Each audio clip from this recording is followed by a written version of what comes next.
Hi guys, நம்மளுடைய trending job சேனலில் பார்த்தீங்கன்னா நீங்கள் முக்கியமான வேலை வாய்ப்பு தான் பார்க்க போகிறோம். அது என்னன்னு பார்த்தீங்கன்னா ஈர்ப்போட்டுநர் பணிக்கான விண்ணப்ப படியை பார்த்தீங்கன்னா நம்ம ஃபஸ்ட்டு பார்த்துடலாம்.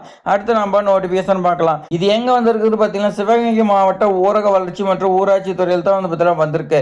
எந்த ஊராட்சி ஒன்றியன்னு பார்த்தீங்கன்னா காளையார் கோவில் ஊராட்சி ஒன்றியில் தான் வந்திருக்கு. உங்களுக்கு லாஸ்ட் டேட்டாக 30/1/2026 தான் கொடுத்துருக்காங்க.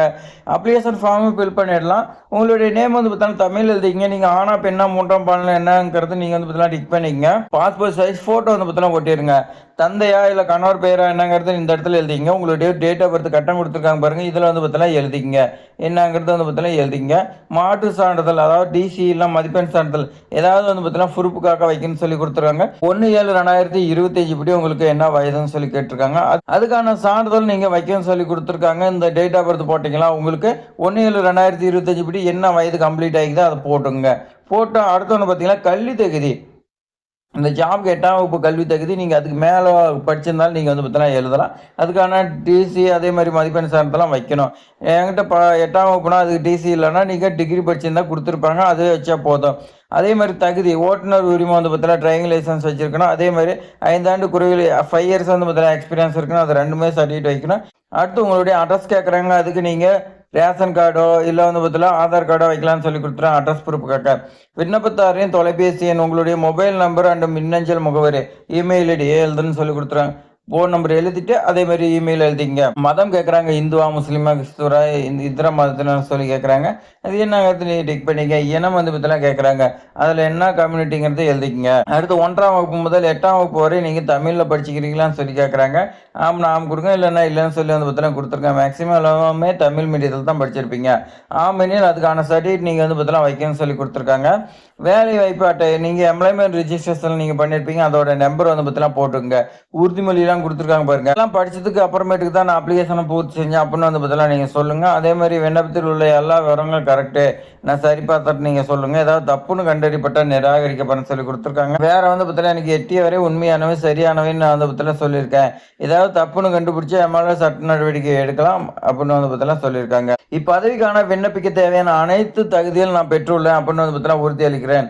என் சார்பில் எந்த விதமான ஆதரவையும் நான் நாட உதவியாக இருக்க மாட்டேன். அதாவது பார்த்தீங்கன்னா ரெக்கமெண்டேஷன் சொல்கிறாங்க, அதை நான் ஆர்டியும் போக மாட்டேன் அப்படின்னு நீங்கள் பார்த்தீங்கன்னா சொல்லி சைன் பண்ணணும். என் மீது பார்த்தீங்கன்னா எந்த ஒரு குற்ற நடவடிக்கையும் இல்லைன்னு அப்படின்னு நீங்கள் பார்த்தீங்கன்னா சொல்லிவிட்டு நீங்கள் கீழே பார்த்தீங்கன்னா சைன் பண்ணிடுங்க. பண்ணிவிட்டு லெஃப்ட் சைடில் டேட்டுக்கு அந்த டேட்டு பார்த்தீங்கன்னா போட்டுருங்க என்ன விண்ணப்பிக்கிறீங்களா. சரி, இப்போ வாங்க நம்ம பார்த்தீங்கன்னா நோட்டிஃபிகேஷன் பார்க்கலாம். நோட்டிஃபிகேஷன் பொறுத்த வரைக்கும் இந்த மாதிரி தான் கொடுத்துருக்காங்க. நல்லா தெளிவாக பார்த்தீங்கன்னா கொடுத்துருக்காங்க. 19/1/2026 தான் வெளியிட்டிருக்காங்க. ஊரக வளர்ச்சி மற்றும் ஊராட்சி துறை, சிவகங்கை மாவட்டம். 21/2026 முதல் 30/1/2026 வரைக்கும் நீங்கள் பார்த்தீங்கன்னா நேரடியாகவோ இல்லை அஞ்சல் வழியாக நீங்கள் கொடுக்கலாம்னு சொல்லி கொடுத்துருக்காங்க. போஸ்டிங் நேம் பார்த்தீங்கன்னா ஈர்ப்போட்டுனா சம்பளம் 19,500 உங்களுக்கு கொடுக்குறதா சொல்லி கொடுத்துருக்காங்க. வயது பொறுத்த வரைக்கும் குறைந்தபட்சம் 18, அதிகபட்சம் 42 வயதுக்கு உள்ளாக்கன்னு சொல்லி கொடுத்துருக்காங்க. உங்களுக்கு வேகன்சி ஒரே ஒரு வேகன்சி தான். இதுக்கு என்ன கேட்டகரினா எஸ்சிஏ கேண்டிடேட் பார்த்தீங்கன்னா விண்ணப்பிக்கலாம்னு சொல்லி கொடுத்துருக்காங்க. அருந்ததிரி அதுலேயே பார்த்தீங்கன்னா தமிழ் வழியில் படிச்சிங்க.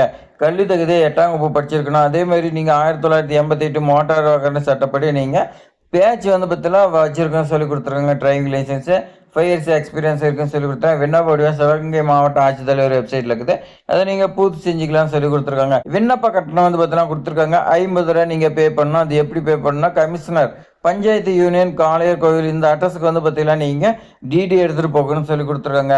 விண்ணப்பங்கள் பெறப்படும் காலம் பொறுத்த வரைக்கும் 21/1/2026 முதல் 30/1/2026 வேலை நாட்களில் காலையில் 10 மணிலேருந்து மாலை 5:45 அவங்க பார்த்தீங்கன்னா நேரடியாக நீங்கள் கொடுக்கலாம், இல்லைனா போஸ்ட் மூலியமா நீங்கள் பார்த்தீங்கன்னா விண்ணப்பிக்கலாம்னு சொல்லி கொடுத்துருக்காங்க. நீங்கள் விண்ணப்பம் அனுப்ப வேண்டிய முகவரி பொறுத்த வரைக்கும் ஆணையர் ஊராட்சி ஒன்றிய அலுவலகம், காளையார் கோவில், சிவகங்கை மாவட்டம் 630551 இந்த அட்ரஸ்க்கு நீங்கள் பார்த்தீங்கன்னா சென்ட் பண்ணலாம். அப்ளிகேஷன் ஃபார்ம் தான் சிவகங்கை மாவட்டத்தில் இருக்குது. நீங்கள் பூர்த்தி செஞ்சு கல்வி தகுதி அதே மாதிரி பார்த்தீங்கன்னா ஓட்டுநர் உரிமை, சாதி சான்றிதழ், முன் அனுபவ சான்றிதழ் இது எல்லாமே வச்சு அனுப்புன்னு சொல்லி கொடுத்துருக்காங்க. இந்த ஜாப் பொறுத்த வரைக்கும் இனச்சுழற்சி, வயது, முன் அனுபவம், கல்வி தகுதி இதன் அடிப்படையிலே பரிசீலிக்கப்படும். வேற எதுவுமே பார்த்தீங்கன்னா ரெக்கமெண்டேஷன் பரிசீலிக்கப்படாது. இதன் அடிப்படையில் பரிசீலிக்கப்படும். தகுதி இல்லை விண்ணப்பங்கள் நிராகரிக்கப்படும். அதே மாதிரி சுய முகவரி விட்ட 10க்கு 4 சைஸில் பார்த்தீங்கன்னா நீங்கள் போஸ்ட் கவர் பார்த்தீங்கன்னா எக்ஸ்ட்ரா வாங்கி ஸ்டாம்ப் பார்த்தீங்கன்னா எவ்வளோ ஒட்டுன்னு சொல்ல கிடையாது. அவங்க நீங்கள் பார்த்தீங்கன்னா ஒரு 25 ஸ்டாம்ப் பார்த்தீங்கன்னா ஒட்டி நீங்கள் அனுப்பக்கூடிய A4 சீட்டில் பார்த்தீங்கன்னா ஒட்டக்கூடாது. அது இல்லாத சின்ன கவர் வாங்கி அதில் தான் நீங்கள் பார்த்தீங்கன்னா ஒட்டி அனுப்பணும்.